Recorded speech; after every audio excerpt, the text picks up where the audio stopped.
So, now let's start the first round-table discussion of today's workshop. Culture and citizenship at the core of the tourist experience. The discussion will be moderated by Mrs. Nagore Espinosa, CEO of INRouTe Destination and an expert on the INRouTe International Network.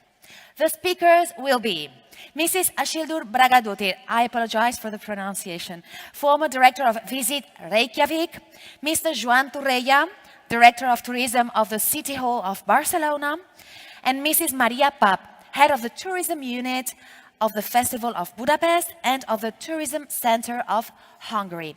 Two experts will also be joining us. Mrs. Saida Palou, PhD in Social and Cultural Anthropology from the University of Girona, and Mr. Vincent Nisch, Research Project Manager of Visit Flanders.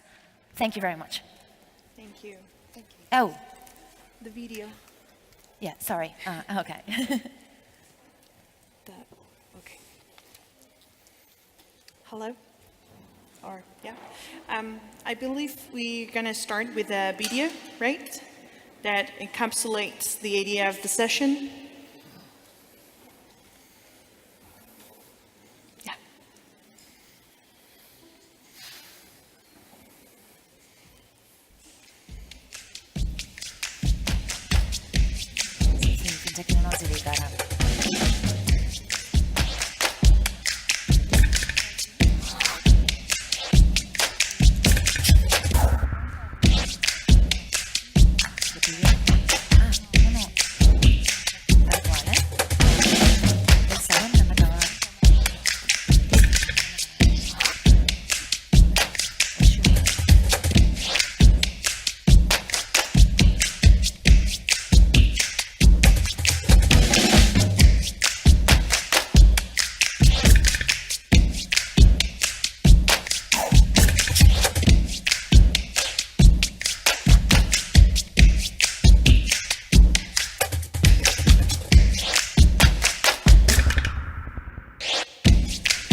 Well, thank you for, enjoying and coming to such a wonderful event. So as the master of the event introduced, this is the putting culture and citizens at the center of the tourism experience. So the goal of this session with these esteemed colleagues is to discuss about these triangles. So residents, citizens of the place we're visiting, the culture of that place, and the visitors and the tourism experience within. So there are going to be different elements discussed thanks to professionals from different destinations across Europe and experts that have studied and researched on precisely these topics, how these three elements work together: challenges, opportunities, measures you can take, and results that can be witnessed from different cases, and how we can learn. Perhaps even many of you have things to share, and by the end of the session we could have a discussion, hopefully. So everything builds up to the declaration that we will learn about further after lunch. So with further ado, I would like to introduce Piet Jaspaert, Vice President of Europa Nostra, for a critical keynote. Thank you very much.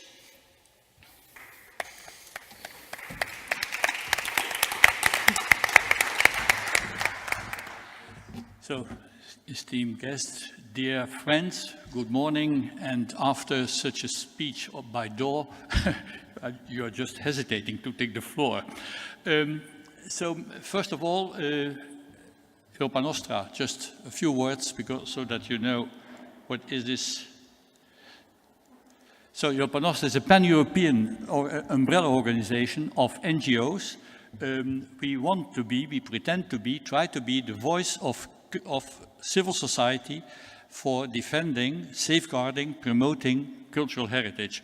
Throughout Europe, founded in '63, we are present in 48 countries, have 248 heritage organizations as member and 120 public or private institutions and 800 individual members. And our voice is Placido Domingo as president. We have three activities. First of all, lobbying, and the year you have heard Anne Grady about is one of the results of our lobbying. Not only us, but that's one of the results. We are celebrating excellence, and that I think you should be aware of. These are these European Union prizes for cultural heritage. We are organizing every year, and every year you have about 30 awards that are given Europe-wide. Very important for tourism also, because you have, for instance, here, this year you had this famous King's Road in Norway, this road that from the north to the west linking, and they have been reorganizing this now. It's a hiking path. You have the same in Spain, in Malaga, with the little King's Road. But we, next to that, celebrating, we also campaign to save endangered heritage. And a lot has been spoken today, and endangered can be by lack of maintenance, by earthquakes, by neglect, but also by political decisions and by mismanagement. And Venice has been one of the voices. We have already items we have heard. Last year, we had on top of our endangered heritage, Venice itself. And this year is among the 7 is the city of Vienna. The city now is planning high-rise buildings around in the city itself. So this can't be, and as civil society, we are we are campaigning against this. So we are also coordinating the alliance. Why do I say this? Because we are joining with 48 European organizations. NECSTouR is one, ETC is one, ECTN, and we are just joining forces in favor of heritage. 2 main points for what I am saying now today. This is this report, Cultural Heritage Counts for Europe. This is a study we have been doing with 2 universities, and this is the management summary. You get this in 10 languages on the website. This is really a new approach, and what I have heard today, even this approach in 4, this comes out of UNESCO, the 4 pillars, cultural, social, environmental, and economic. When you look at this and at heritage in these 4 angles, you come to these interactions and you come to sustainable development. This is a key message, but this document now is for us a reference, and I should advise all of you just to have some background, because the things we have already heard here today, you can find them back, and we have come to 10 key findings, and I think it's worthwhile just to take 6 out of these 10 key findings, because they are directly related to tourism. First of all, cultural heritage is a key component and contributor to the attractiveness of Europe's regions, cities, towns, and rural areas. So, and I think this is so important, not only to know this, but to act then in the way that you respect this. And this is as well for creative people, this is for industries, this is for artists. This is something we should not lose, because if we lose this, then even our tourism activities will disappear. Second, cultural heritage provides European countries and regions a unique identity. I heard somebody use authenticity, an identity that creates compelling city narratives, providing the basis for effective marketing strategies aimed at developing cultural tourism. I think narratives, we need this. Cultural heritage is really a source of narratives, and that's the way people like to listen to and are attracted by.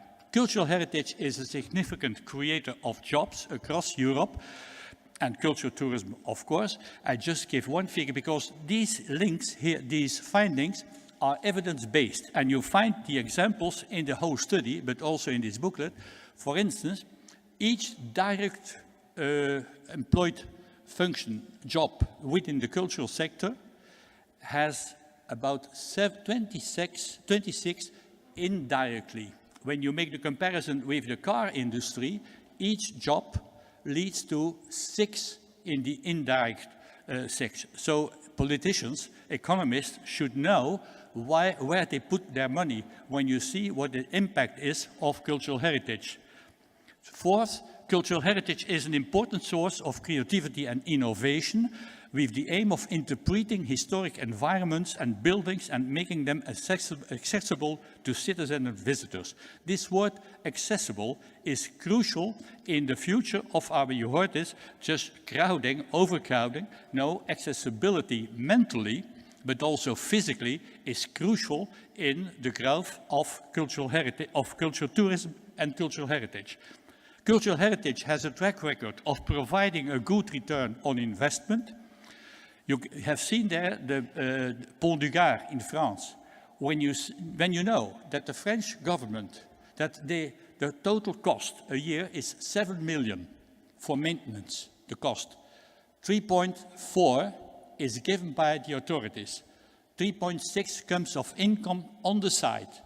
But when you count the whole collateral income, that's about 125 million. On that, the tax is about 21 million. So look, the investment of 3.4 leads to a tax income of 22 million for the authorities. There's a problem about distribution, but that's something else.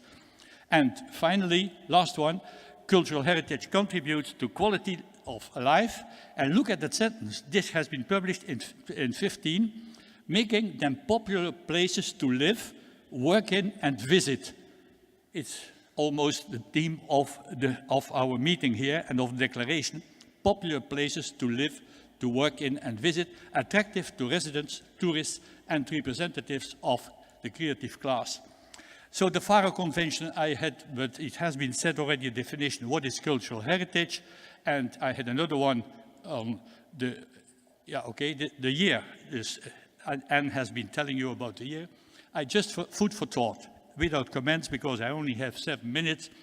Cultural heritage is a social construct. This, we should think about it. A social construct has rules of game, and if you don't respect these rules, then there are losers on both sides. Participation of all stakeholders, heritage, tourism, local communities in decision-making on equal footing and from the beginning. It's not because you just talk once to the people, talk once to heritage organizations. No, take them with you in the decision, in the process, but from the beginning and on equal footing. So, and also take account of how society is changing. Civil society is changing. Direct participation is becoming the basic approach for anything.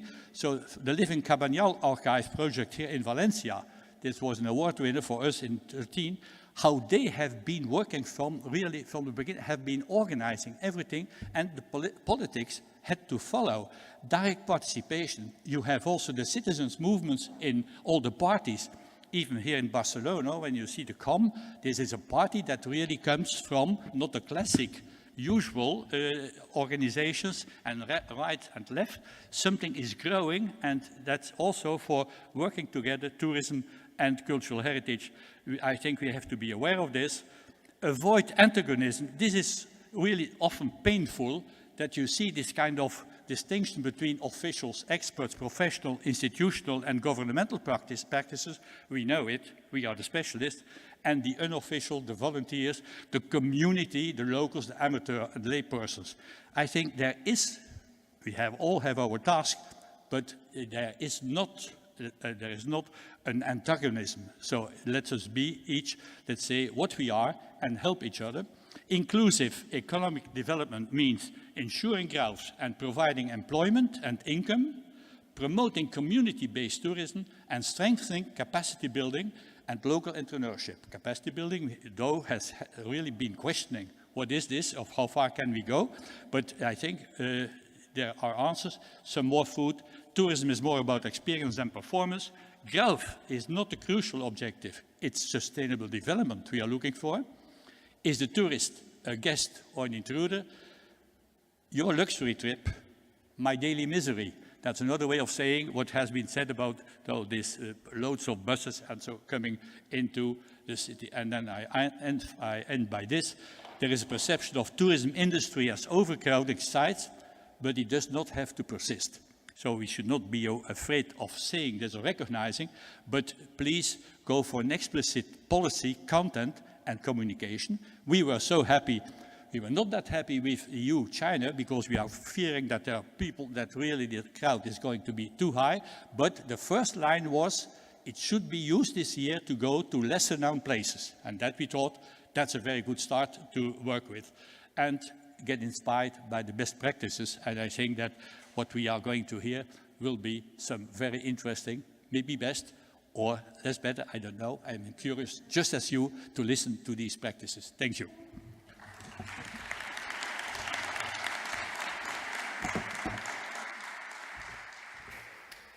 All right, thank you very much. I think he covered most of the things we're going to be talking about, but I'm sure you have a lot to contribute as well to the discussion. So the first question I wanted to pose relates to whether you've identified in your different destinations. I remind everyone, so we have Reykjavík here, we have Barcelona, and we have Budapest. Challenges or opportunities in terms of perhaps some sort of imbalance in the sense of cultural consumption and production, the residents and tourism experience in that mix. And if you have found some sort of challenge, solutions that you're thinking in, or measures that you're thinking on implementing, or perhaps you've implemented and the results that had. So please, Áshildur, if you can start. Yeah, thank you.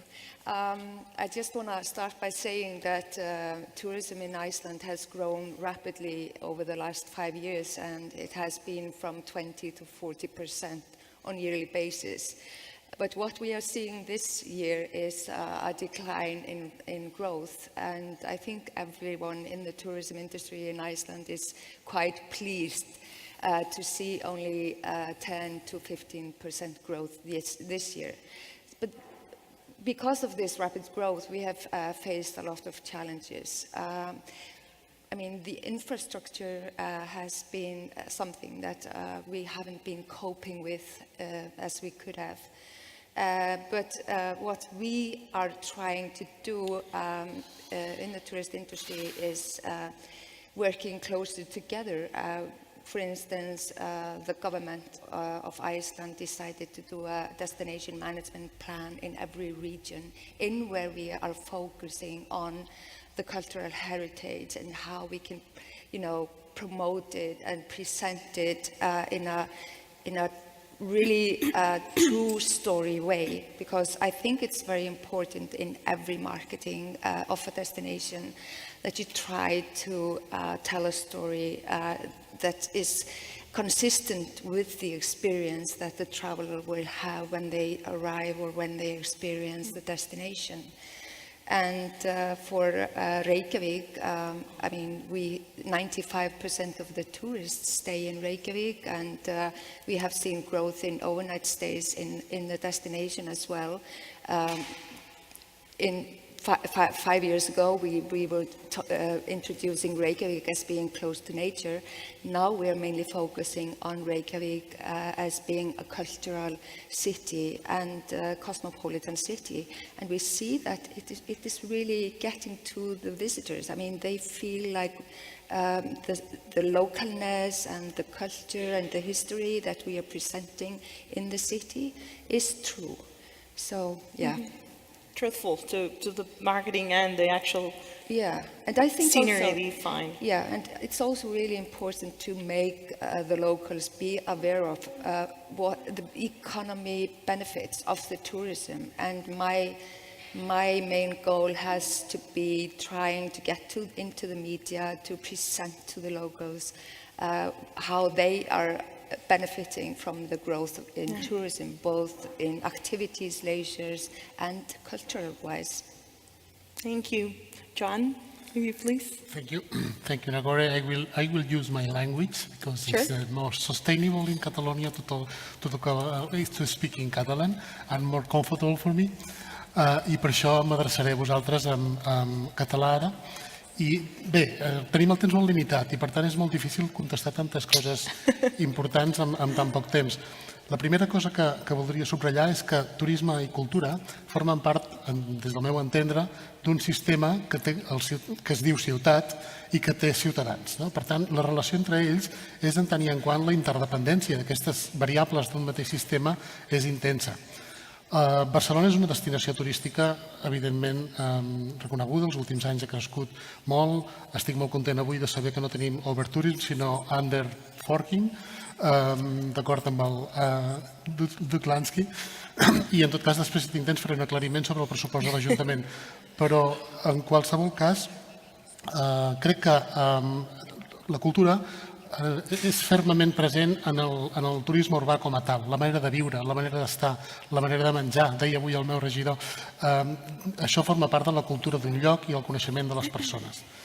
Som una destinació singular, perquè diguem-ne, estant en el rànquing de ciutats capitals d'estat, nosaltres, Barcelona no és una capital d'estat, és una capital d'un país amb una llengua i cultura pròpia. Tenim molts edificis patrimoni de la humanitat, hi ha per tant un important patrimoni que és atractor d'experiències i a més és una ciutat on s'hi pot venir per molts motius diferents, s'hi pot venir a fer qualsevol cosa, negocis, lleure, salut, esport, cultura, etc. Tota aquesta varietat de coses fa que la capacitat d'atracció de Barcelona, aquest cosmopolitisme, permeti una, diguem-ne, pujada d'escala, una massa crítica que permet que passin coses a nivell també ciutadà en la qüestió de la cultura.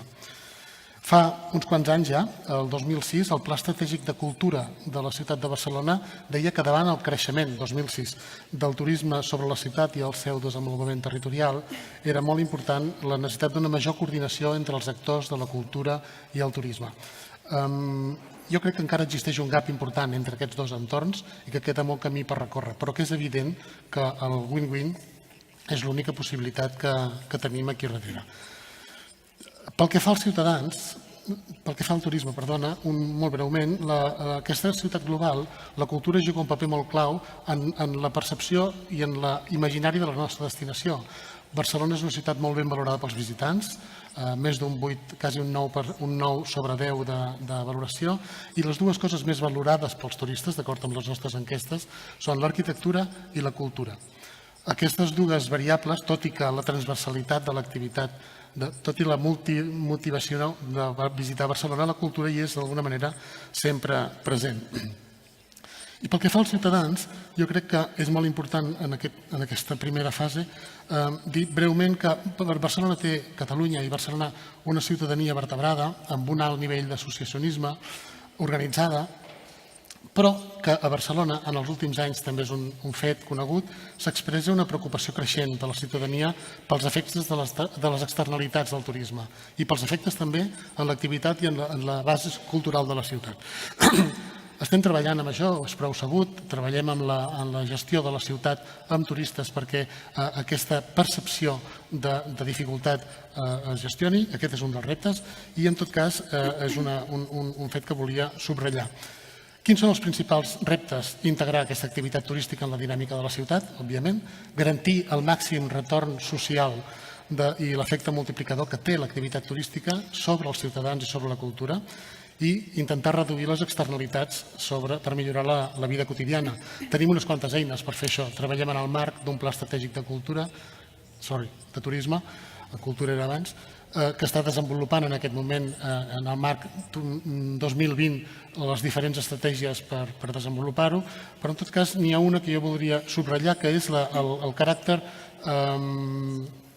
la importància de considerar la gestió d'aquesta externalitat, la gestió del turisme, no com una gestió del turisme en si mateix, sinó com la gestió de la ciutat en el seu conjunt que té turistes. Això és molt important inclús per entendre el pressupost, i ho aprofito com a exemple que el Doug que he dit abans. El Barcelona no gestiona el turisme a la ciutat. Intentem gestionar una ciutat que té turisme. Per tant, cada un dels àmbits de la gestió urbana, cada un dels àmbits de la gestió pública ha d'incorporar el turisme com un factor. Per tant, el pressupost de gestió de les externalitats del turisme no és el pressupost del meu modest departament, és el pressupost de l'Ajuntament de Barcelona, que és 2.500 milions d'euros contra els 60 de promoció, que la proporció és una mica diferent.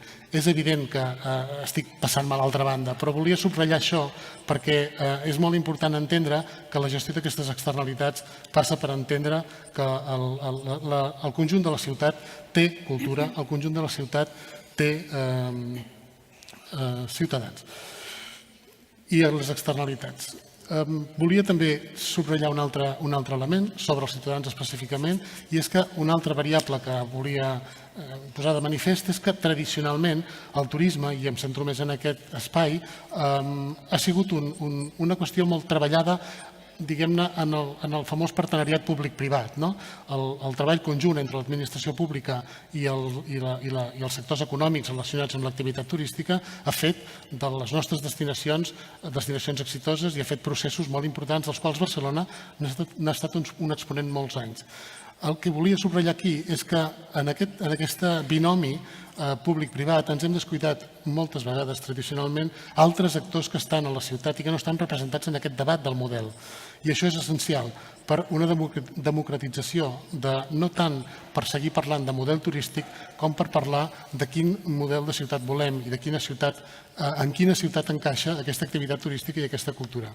Tenim un exemple concret a Barcelona des de fa 2 anys, la setmana que ve farà 2 anys, es va posar en funcionament el Consell Turisme i Ciutat. És un consell en el que un plenari de 70 membres elegits a través de normes de participació ciutadana on estan representats des dels veïns de les ciutats, dels diferents barris i associacions, entitats ambientalistes, la indústria turística, l'administració pública, els grups polítics, l'acadèmia.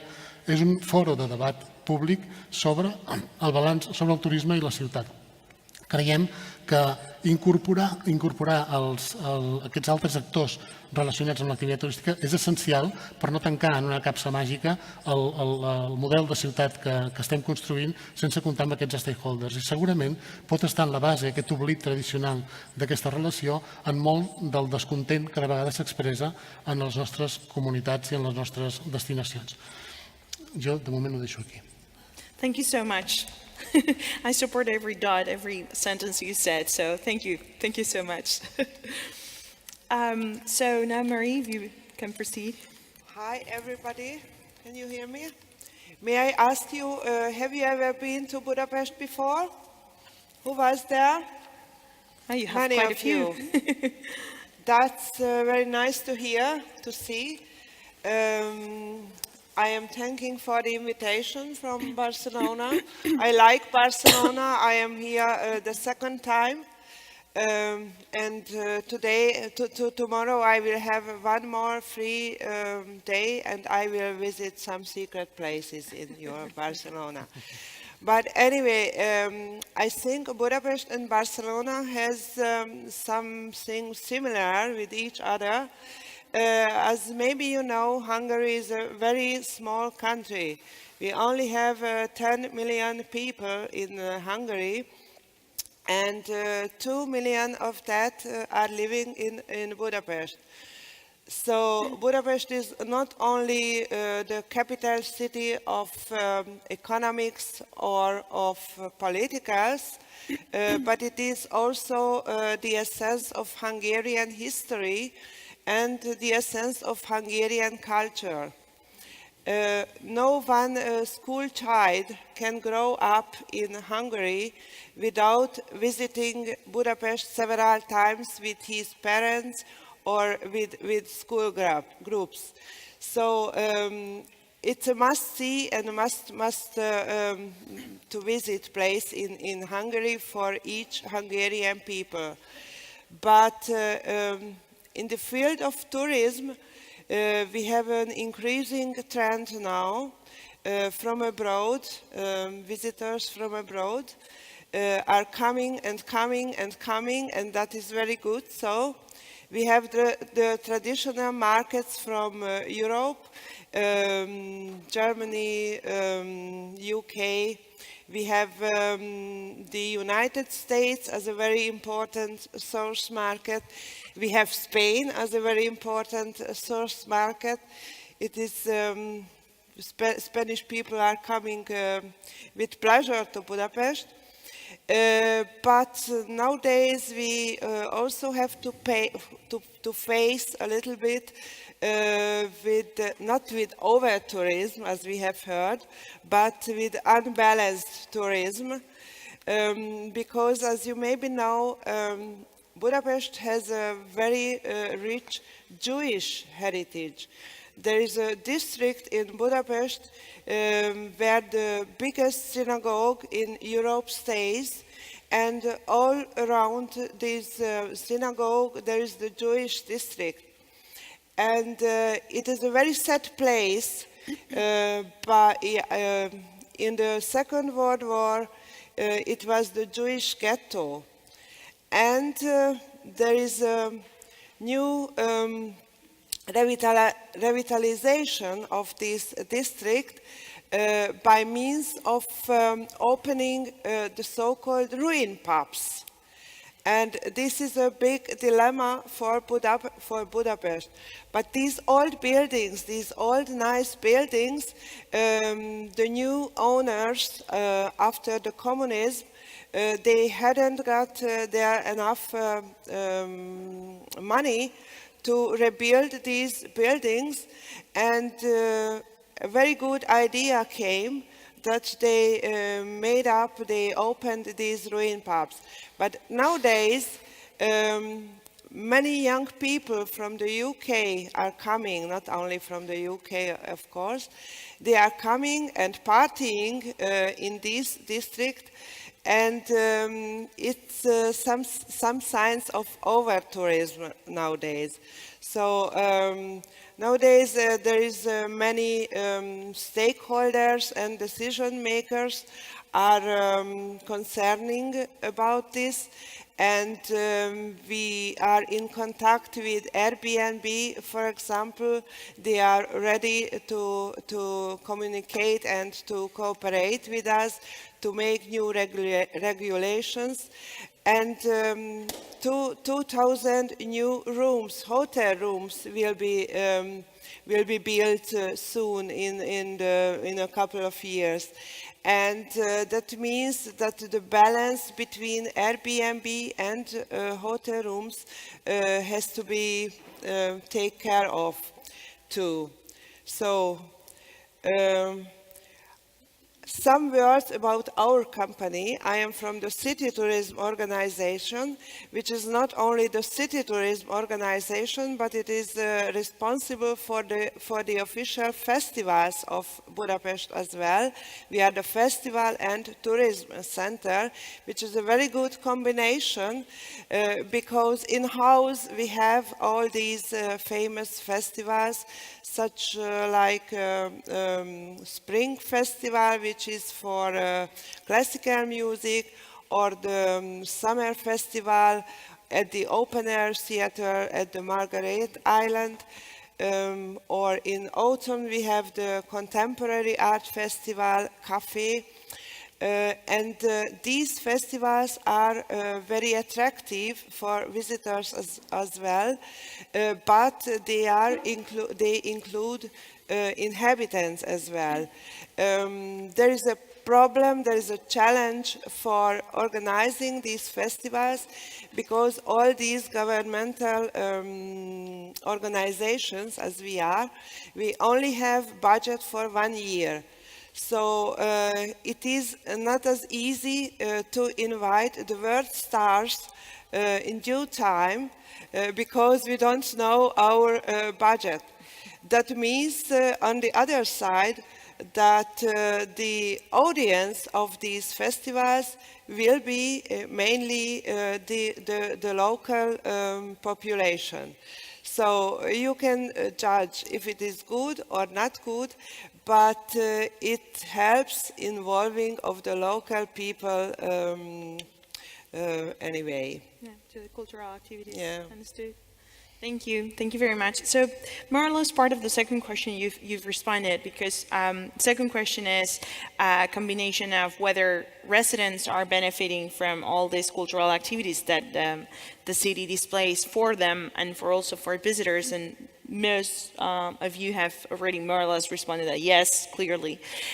So I would concentrate on whether you're thinking of this progress in tourism, this developing in tourism that all three of you have, are contributing not only to the consumption, but to the production of culture, so that entrepreneurs, local artists, and so on are benefiting from this additional market that they can get to not only residents or from the neighboring regions, but also international consumers. So what do you think? Yeah, definitely. What has happened in recent years in Iceland is, or in Reykjavík, is that we have seen a growing number of events taking place on a yearly basis. And today we have approximately 90 events all year round. I mean, so it means that the artists, they are getting involved through the events. I mean, it's music events and all sorts of cultural events as well.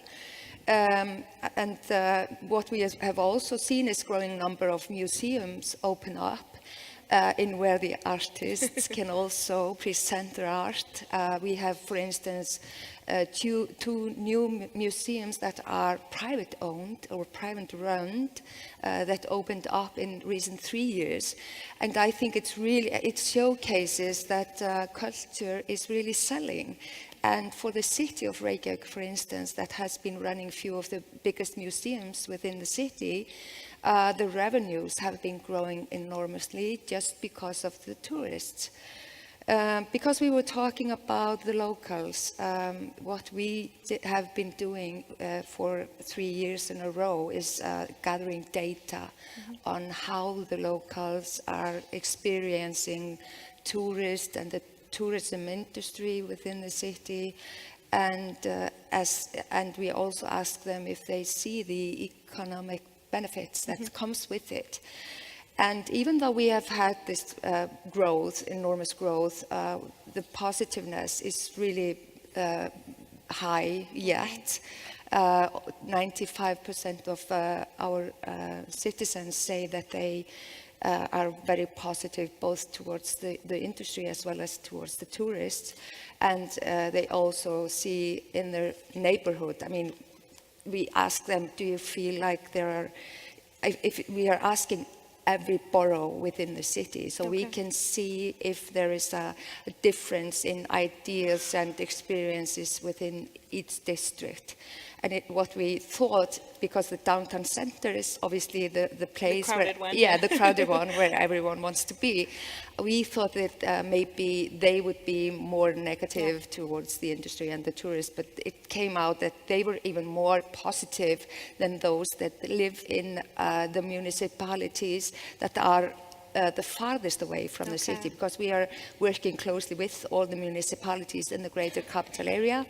And it turned out that those that are farthest away, and maybe they were probably more negative.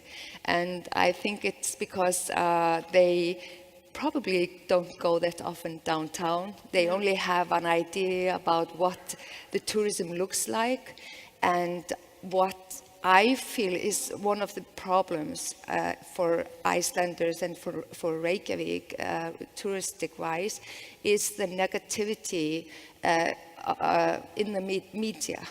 The media is feeding the locals about all the negative side of tourism, but they hardly ever present the positive side of tourism.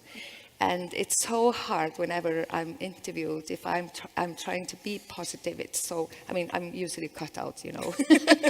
Because it's not fun, the optic is not looking good. I understand. Joan, you want to proceed?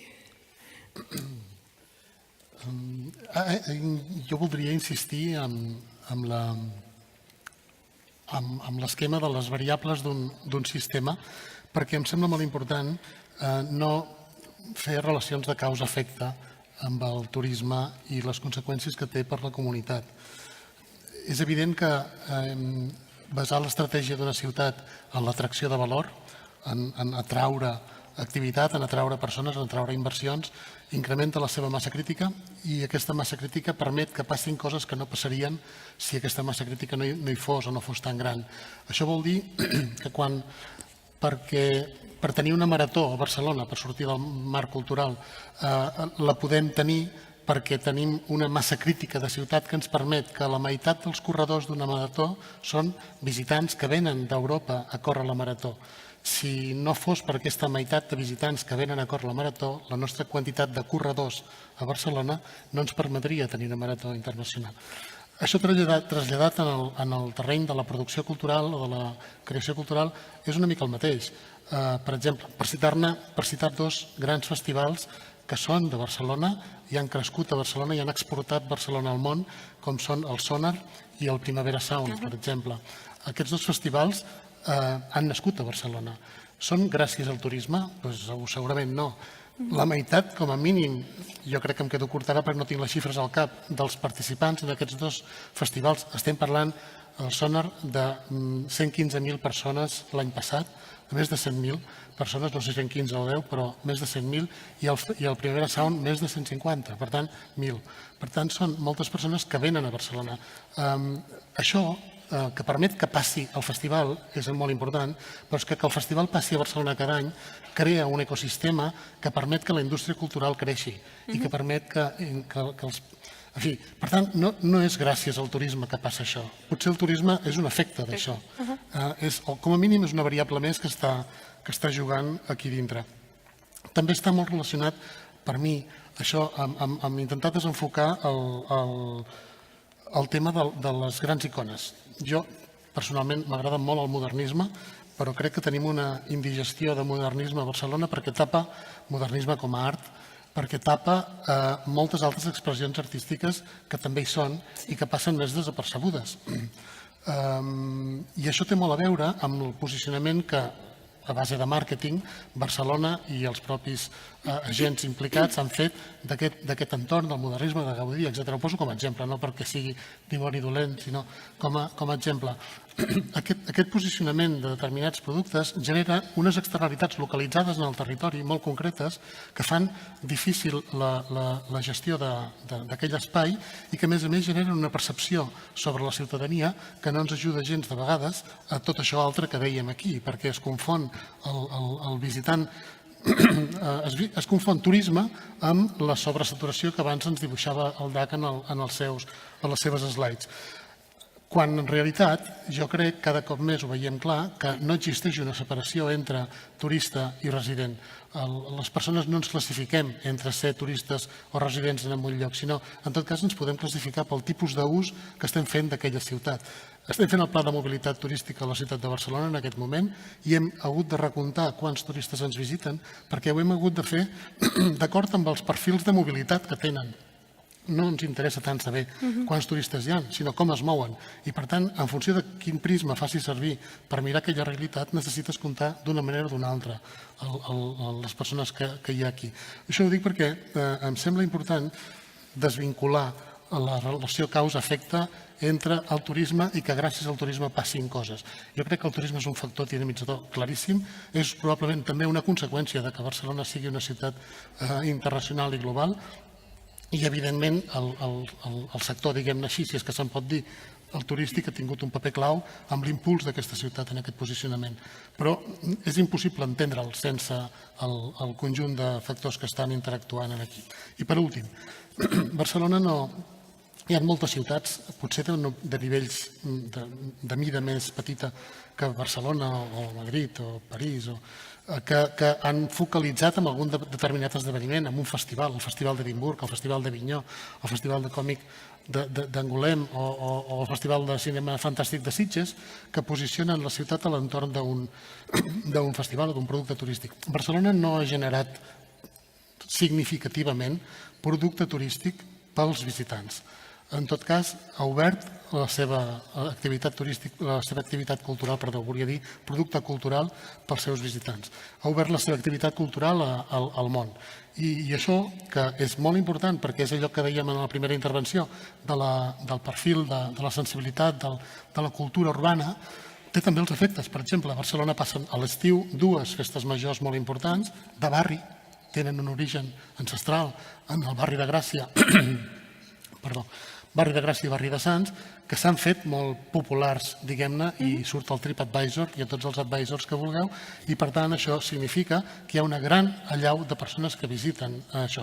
Això és molt bo, està molt bé, és la cultura de la ciutat, és la vida associativa de la ciutat, però genera un risc evident de fet, de queixa inclús d'algunes associacions quan veuen superada la seva capacitat organitzativa per l'afluència de persones que volen visitar aquella festa. Per tant, evidentment, no és gràcies al turisme que el teixit associatiu de Gràcia fa la festa major, ja hi era abans. En tot cas, el turisme hem de veure com s'encaixa amb tota aquesta activitat i el que sens dubte és que el diàleg entre l'activitat cultural i el turisme és fonamental per aquest creixement. Yep. Thank you. So going back to management and balance management again. So Maria, please. About involvement of the local people. So some example from Budapest. There are, for example, so-called thematic shopping streets in Budapest now. This is a new invention, relatively new. These specific streets are consisting of galleries, designer shops, or they have some restaurants, and they are of course, there are organized guided tours through these streets, and to involve more and more the local citizens, we, the Festival and Tourism Center, organize twice a year so-called open days. One day is at the end of February, when we have the International Day of Guides, and the other one at the end of September, when we have the World Tourism Day with the UNWTO.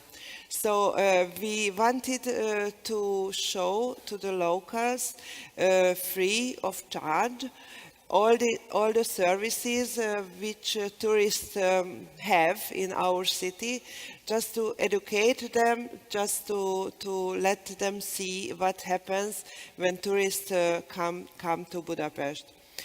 And culture is not only culture or history, but also sport and gastronomy, I would say. So Budapest will be the sport capital of Europe next year, 2019. That means we will organize not new sport events, because we have the marathons and Red Bull Air Race and Formula 1 and so on. But everything will be under the umbrella of this sport capital of Europe next year, and we are preparing for that this year already. So we collected to a conference several sport organizers just to promote and to make aware this sport capital of Europe title. And one other thing, culture of passing is in Budapest very important. As you know, as you maybe know, there is a very big reserve of thermal water in Budapest. Budapest is the capital of thermal spas as well. And that is a place, not one place, several places, the historical baths in Budapest, where visitors and locals come together. This is a common activity to be in the hot water and to sit there and to make some conversation with each other. Thank you. Thank you. So I see quite a lot of points in common in the different 3 destinations. And I think that the 2 experts we have the pleasure to have with us can share from their research in different destinations that you've researched about that can perhaps contribute to the destinations we've looked at, but other destinations represented in the audience. So if you can cite up, hello, Doctor in Social and Cultural Anthropology, University of Girona. If you can proceed, we're pleased to hear you. Okay, thanks. I'm going to speak in Catalan. Bé, presentaré 3 reflexions bastant genèriques, obertes i crítiques sobre les imbricacions, sobre aquestes relacions entre turisme, societat i cultura, inspirades, basades en el cas de Barcelona, però que crec que poden tenir lectures en les altres ciutats que ens acompanyen i en moltes d'altres més. I ho faré des del punt de vista social, des del punt de vista de la societat, la cultura, el veí, el local. Primera qüestió, seran 3 i miraré de ser sintètica. Una qüestió que des de l'Ajuntament la teniu treballada. Avui dia ja no podem pensar el que és el turisme i la ciutat com 2 unitats separades. El turisme, la indústria, l'oferta, els visitants, el màrqueting, les imatges, ja no està al marge del que és la vida de la ciutat, el seu urbanisme, la seva gent, els seus barris, els seus veïns. Per tant, això no és només un canvi conceptual, és que això té implicacions en el terreny de la gestió, de la governança i de la urbanitat, al final de la vida de la gent que està vivint. Per tant, és un canvi conceptual, però és un canvi molt real. És una unitat indissoluble, turisme, ciutat i cultura. Per tant, jo crec que aquesta és una qüestió important, però també és una realitat complexa, òbviament, i ens presenta bastants desafiaments. En el meu sentit, crec que un dels més importants és la qüestió de la narrativa, és a dir, com expliquem tot això. D'una banda, DMOs, organismes oficials, turoperadors, els productors de producte i d'experiència turística, crec que ho tenen fàcil, en el sentit que creen una narrativa sobre el valor de la cultura, de l'experiència, molt harmònica, tal com ha de ser, per poder invitar els visitants a la ciutat de Barcelona. Ara bé, a l'altra part de la narrativa, els veïns, la ciutadania, han de ser autors d'aquest text, considero. Han de prendre part de la narrativa, del que s'explica de la ciutat, de com la reconeixen, com la volen oferir, com ells reconeixen la seva ciutat com un lloc turístic, com ells es volen relacionar amb els turistes. Per tant, s'han d'escoltar, han de parlar i han de construir també aquest relat, aquesta narrativa, aquesta forma de vendre i d'oferir la ciutat.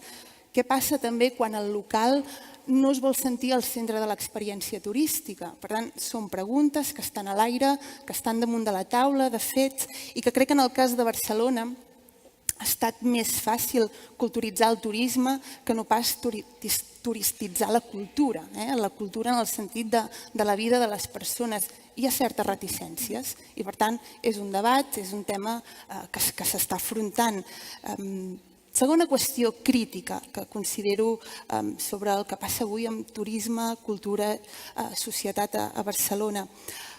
Com sabem, hi ha moltes formes d'experiència turística a les destinacions urbanes a Barcelona. Turistes que busquen deliberadament conèixer els llocs còmodes, els llocs icònics, els llocs bonics, estètics, els llocs turistitzats.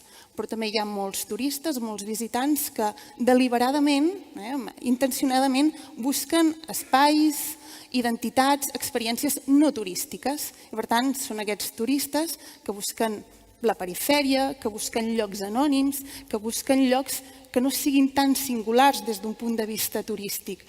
D'alguna manera, és com que tenim visitants, tenim turistes que han perdut una mica el mite original del turisme o aquella experiència de la contemplació turística original. Per tant, nous turistes, noves maneres de viure i de consumir la ciutat. Turistes, per tant, que es volen assemblar més al local, però al mateix temps locals que tenen reticències a assemblar-se cada cop més al turista. Per tant, aquestes dialèctiques que estan damunt de la taula, i no només són conceptuals, estan en el terreny de la gestió i de la vida, de la urbanitat de la ciutat.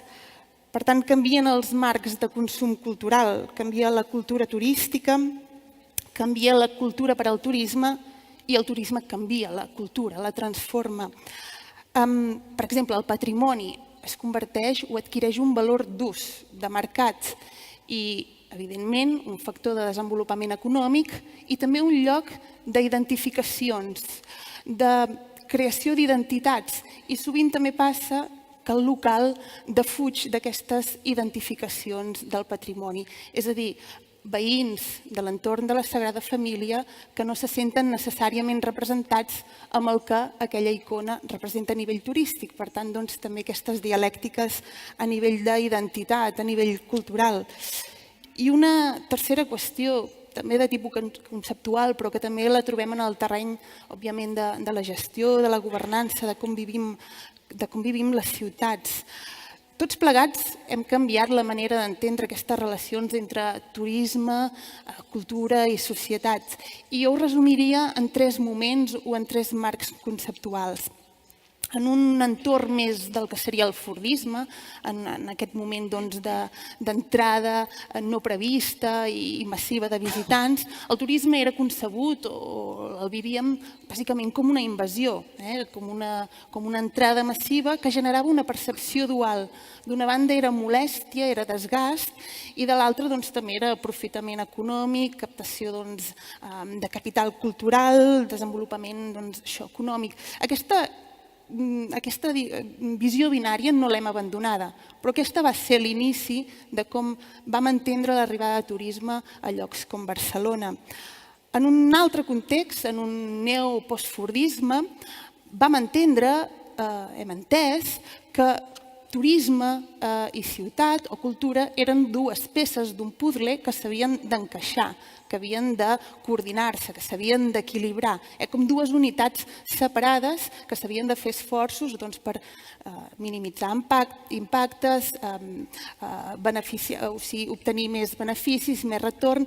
També continuem amb aquesta lògica, també treballem aquí, però crec que el salt que cal fer, el salt conceptual, el salt que es treballa des de Barcelona, és entendre, com deia al principi, amb aquesta idea d'unitat.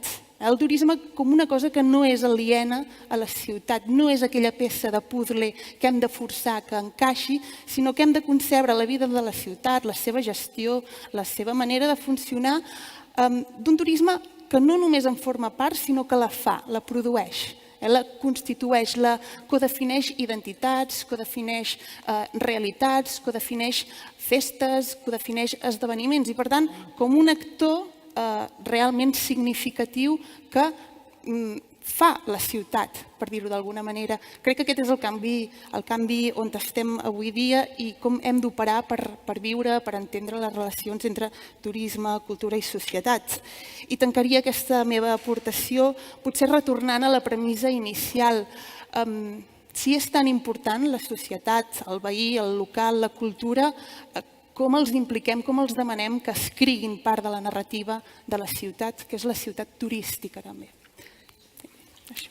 Thank you very much. I think that part of the response to that question was already responded by some of them because you're already taking into account residents, but it's true that not every city in the world is doing it as you suggested, but it's a key point that we should be taking into account. So Vincent is the next expert we have pleasure to have in the session, tourism researcher Visit Flanders. So please share with us your research. Thank you. If I could maybe ask the technicians to show the Vincent video. Thanks for having me. I'm from Flanders. Who knows where Flanders is? Who knows Flanders? It's in Belgium, it's the northern part, and it's very beautiful. I'm from the DMO. I'm also very happy my colleague from the Barcelona office, Joan, is here. We are a marketing organization, so partly focusing on promotion, but I'm very proud we spent actually more money in developing the destination and trying to manage it. And I will show some examples very quickly of 2 research topics we've been doing in the previous months. Okay, so first of all, I did a large listening exercise, and this is focusing on the travelers. My second point is about the locals. So we were researching the locals as well as the travelers. And so we listened to 1,644 travel stories from travelers with the focus on impactful travel experiences. You might call it transformational experiences. Skift recently published a report on it. If you don't know it, have a look at it because it's very interesting. So we wanted to know what made a trip or something that happened in the trip very special. And we came up with the circle here below of all the 3 types and kinds of experiences that we discovered in these stories. So we literally have these almost 1,700 stories of people, and we looked qualitatively what was in the stories. We've been reading these stories with many people, and we discovered some things. But then, after discovering the things in the stories, we discovered there is a kind of a journey that you, on top, you as a traveler are going through. It's not the visitor cycle journey, it's got something completely different. It's you as a traveler having baggage, you have a personality, you have experience, and you make conscious decisions about going where. If you go to Barcelona, or you go to an all-in in Turkey, or you go to Auschwitz, it's your decision, and you make it based on your ideas, your experiences, etc., or the people that are joining you. Then you go there, and then there is an impactful something that happened. Not every trip. We just ask people, did you ever experience something during a travel that still has an impact today, that maybe even changed you? And I come to the details there, because what I want to say is in the details there. But to make the circle or the rectangle round or not round, after something that happened, you might reflect on it, and it eventually might have a real impact on you. You might learn things, you might change your behavior, which is then affecting the next circle. If you travel again, you take with you what you learned the previous time. So the main focus of what I want to tell you is, in this, what I call the cake of the impactful experiences, we notice there is a dominance of things that has to do with doing something, with place-related or people-related.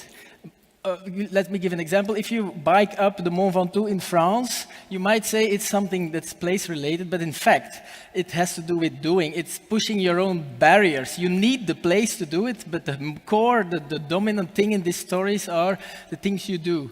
And for people, of course, people live in a place. It might go along with doing things, but with the people, we noticed that there's 3 kinds of people-related things that affect your experience, being people that are with you, people that you meet in the destination, other travelers, but locals, we saw, and this is my point, we saw so many stories of people mentioning impactful experiences with locals, and a lot more with regular locals than with people from the tourism sector. I can even say that we read quite many negative stories of people reporting an impactful event with people from the tourism sector, with the taxi driver, with the hotel owner, more often negative, and the very positive stories were with people. So my hypothesis is that if you do not want to be a customer with the official supplier of something, you want to be a person connecting to a person, and that's why Airbnb is in the basics a success, because you have this informality. It's getting more and more formal now, so that's maybe not good for Airbnb, but you get my point. So concluding, this is one study about the travel stories which highlighted the huge importance of locals. If we ask people, what did you experience during traveling? A lot of stories about locals. And the second thing is, very short, we also surveyed 6,000 residents in our 5 cities, Bruges, Ghent, Antwerp, Leuven, and Mechelen. And apart from the fact that they were still very positive about tourism, we learned the drivers of this positivity and the support, and which are how they are empowered by tourism. It makes them proud. They see the positive effects. They also see negative effects, but they tend to ignore them as long as the benefits are still outperforming the negative effects. And the major conclusion of this study is they don't feel involved. And 70% of them want to be involved. If you ask them, are you involved? 30% only says yes. And if we ask, do you want to be? There's only another 30% that does not want to be involved. So my question actually is to the panel, how can we, looking back to the first study I presented, how can we encourage these positive encounters with locals and travelers, knowing that we cannot push every local to have an encounter with the traveler? You also mentioned, do they want this, the locals? This cannot be the solution. Let all the travelers go and do things with locals. That will not work. But what will work? That's the question. And one second thing is, how do you get these locals involved? What I didn't do in my study, and what I'm curious at, maybe somebody else did anyone literally ask? Were there workshops with locals? Because we know that many want to be involved, but how you do it? Huh? And do we ask them? Or I have the feeling that we try to think for them. We are thinking, oh, we have to involve them, and let's do it this way. But if we don't ask them, not okay. So that was my point. Thank you.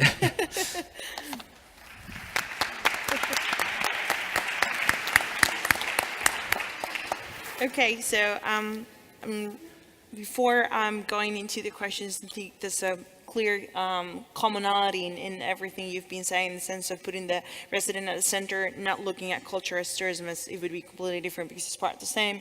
And that development has to be both for residents and visitors alike. But as Vincent was pointing out, how do we make that process? You mentioned this council, where you have those 70 people elected and so on. It takes time. It takes people to actually say, yeah, I'm going to be part of that discussion and leading that, and the rest trusting on you as a leader of that process as well. So it's pretty critical that we do it. And I just wanted to react to one of the elements you mentioned in terms of avoiding this kind of touristy places.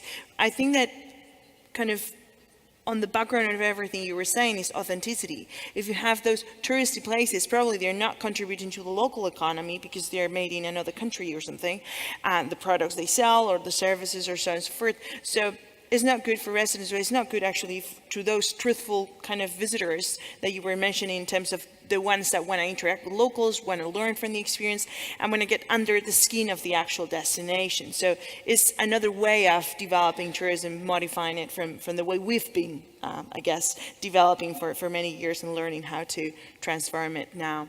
So we have the opportunity to use the Slido. I'm not sure if you have logged in and check in. I believe there are some highlights that we can vote on. Yeah? Okay. If you can put them on the screen and people can get into their browsers and look for, yeah, we already have some responses. So cultural dimension should be added as a fourth pillar for sustainability. People are starting to vote. 5 is the highest priority, and 1 would meaning that not so much. So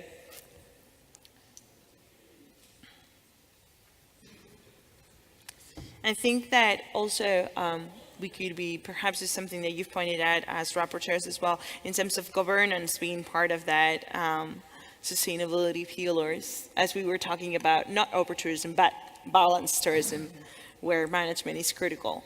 Okay, so you're participating quite a lot. You can as well if you want. And it turns out that it's pretty relevant. In the audience, they consider it pretty relevant to include culture as part of the pillar for sustainability. Perhaps we can move on to the next. Okay, the next one is, it is needed to not consider tourists and citizens as separate elements to build together the desired destination. There was mentioned quite a lot during this discussion. So the audience appears to agree with your comments and contribution.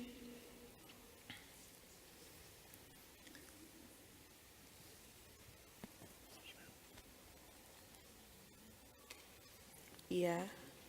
Okay, we get the point. Pretty relevant. Let's go to the next. Legislation is a key issue to solve overcrowded destinations. We mildly mentioned that, yeah.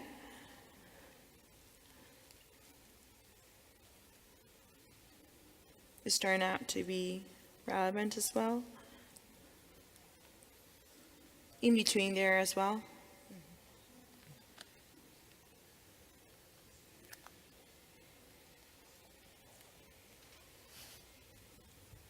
Okay, we get, is there another one? No, we have everything covered. I just want to mention that before I saw a question by the audience, in the sense that in the previous session there was quite a lot of comment on well, the first keynote, on how perhaps showing from the private sector, showing that this is fully booked, and then perhaps you looked for another period of time, and they were making the point that perhaps even more people from the private side should be also here, because they're in a specific part, and it's part of what you mentioned as well. Before we were thinking on private and public, just that, and then we are including the residents. But it's also true that even in this event, we are taking a lot in account the public side, and perhaps not so much asking, all these big private sector they can influence, in sense of saying, you go on the website and it says, no, now is not the right time to go, or in 3 months or so, and you perhaps come in another time. So I don't know if there's something else you want to say or comment on. No? Okay, yeah. Only one thing. Sure, go ahead. Only one thing that, yes. Relacionat em sembla molt important en aquests contextos l'esforç de les ciutats de reapropiar-se dels espais turistitzats. No? O sigui, no deixar espais buits a la ciutat és molt important per no segmentar allò que deia abans dels habitants d'un dia a la ciutat entre turistes i no turistes.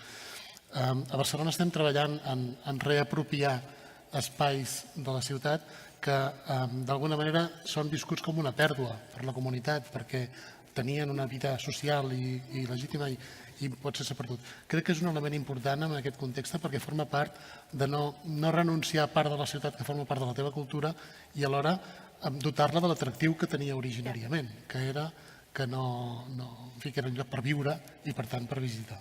Fully agree, yeah. Áshildur, you wanted to say something? Yeah, I wanted just to say that when I was strolling the streets of Barcelona yesterday, I just felt like any other person there. I didn't feel like I was a tourist, and I couldn't see the difference between the locals and the tourists. So for me, as being a visitor, I think that travelers today, they are becoming, they have mentored themselves as being city breakers mainly, and so they don't stand out as much as they did maybe 10 years ago. But in Reykjavík, because people are there to mainly do outdoor things, they really stand out. So they have their winter boots and their outdoor clothing, so they don't fit very well into the culture or the mixture of the locals. But I hope that when people are also, because we see more and more visitors coming for the city life as well as for the adventure and outdoor life, so I think we will hopefully see a greater mixture of travelers coming to Reykjavík. Let's hope for so. Thank you very much. Thank you everyone for your contributions and your knowledge. And let's move to the next. Thank you. Thank you.